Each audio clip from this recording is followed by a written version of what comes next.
Welcome back to our channel. In today's video, we'll show you how to forward a message to yourself in WhatsApp on your PC. This can be a useful feature if you want to save an important message or simply want to transfer it to another chat. Let's dive into the steps. Step 1. Open WhatsApp on your PC. Step 2. Go to the chat where the message you want to forward is located. Step 3. In the chat, use the search function to find the specific message you want to forward. This will save you time scrolling through the entire conversation. Step 4. Once you've located the message, right-click on it. A menu will appear. Step 5. From the menu, choose the forward option. This will allow you to send the message to another chat. Step 6. A list of your accounts will be displayed. Check the box next to your own account to select it.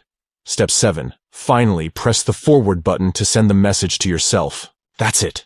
You've successfully forwarded a message to yourself in WhatsApp on your PC. It's a convenient way to keep important information within reach or transfer it to another chat effortlessly.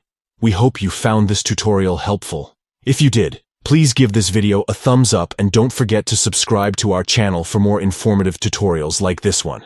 If you have any questions or need further assistance, feel free to leave a comment below. Thank you for watching and happy messaging.